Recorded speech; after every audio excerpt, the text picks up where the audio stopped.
My name is Julie Billmeier, and I work for the Diocese of Dallas in the Office of Youth and Young Adult Ministries, working with young adults. And I'm here as part of the team from NCYAMA, the National Catholic Young Adult Ministry Association. So, Julie, how does it feel to be one of the youngest participants here in the symposium and working with young adults in ministry? What's your experience?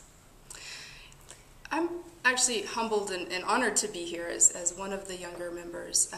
I think there's such a wealth of experience and knowledge from the vast variety of people that are here, and I'm glad to be representing a different experience of a young adult in ministry, somebody who has taken maybe a little bit of a different path than some of the other people who have been in ministry for a longer period of time.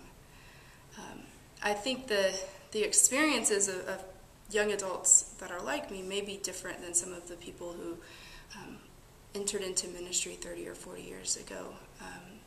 It seems like a lot of the talk is about people coming up from a community, coming up from a parish community, and people experiences have been, not everybody of course, but coming up from a volunteer role that maybe turned into a position that grew into, okay, what am I doing here? And then trying to name that as they went along. Whereas the reality now with the young people coming in, they grew up with lay people ministering to them, most often in youth ministry. And so there's an understanding of lay people working in ministry at a practical level. But I think still the naming isn't quite there. The theology behind it isn't understood, or maybe even not even questioned. But the reality and the practical issues are still there. I think a lot of young adults come up from high school and college campus ministries with an intention of going into ministry, not just experiencing it as something they step up and do in their community, but that they know that this is something that they want to do. And so looking at that discernment process in a little bit of a different way, helping them understand how they fit into a new community that they move into when they receive a new job as a lay ecclesial minister. Helping young adults with the practical issues of getting paid enough to support a family. Do I have stability in my job if a new pastor comes in, or budget cuts, or a new bishop? Can I afford to pay for this master's degree from a private Catholic institution that I'm being asked to go get? And then, how do I deal with, as I move from possibly, being a college graduate, maybe a single person, to getting married and now sharing this ministry with my spouse who enters into the equation, and then having children, and how do I balance this calling to ministry that I've been experiencing, that I've been practicing already, and now adding children into it? How do I find that balance as well? Great insights and answers. As we look at this postmodern landscape, some of the ideas and statistics that Dr. Emmerman presented the first night, what do you think are some of the primary challenges facing lay ecclesial ministry? I think the mobility that Dr. Emmerman talked about is something that I really keyed on, and something that I've seen in young adult ministry, specifically in the young adults that participate, is they're always coming and going, and that's just a normal part. Maybe even not moving from city to city, but within especially larger urban areas, moving from parish to parish, and trying to find a way to get young adults to register at a parish and settle down and be part of a growing community and stay with that community for a period of time, I think is a big challenge that Dr. Emmerman recognized, and something that lay ecclesial ministers can't resist.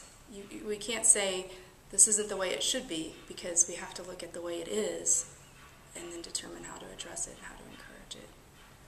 So one of the ideas that she put out on the table that night was that how we form relationships today is very different than how we formed relationships 20 and 30 years ago. And I think she also included the idea that social media now really plays a part, good and bad, in how we interact with the world. What's your thoughts on that? she hit the nail on the head with young adults for sure. And we've even, those of us that are here from NCYAMA, talked about how we hadn't met each other before. We may have met each other once in person, but we knew what was going on in each other's lives. We knew what our faces looked like, so we could find each other in the crowd. And we knew enough to say, how's your wife doing? How's your child doing? She's so cute. I've seen the pictures, Even though we're in cities away and we don't interact on a regular basis, we had things that we cared about with one another to discuss and to talk about and to touch on. So that's part of building community, even if you don't see each other face to face. Any other words of wisdom or insights that you've gained that you'd like to share? I just wonder how much young adults who are entering into ministry, that the words that are being used here, the theology and the authorization, is important and something that I'm very fascinated with and I really enjoy discussing. But I wonder how many of the young adults that are in ministry are even concerned about some of those things. They have a job description, they've been given a job, and they're a job that is part of their ministry and part of their vocation, and they're doing their best day to day to live that out. And I don't know how much of this is even recognized by the young adults in the pew or the young adults in ministry.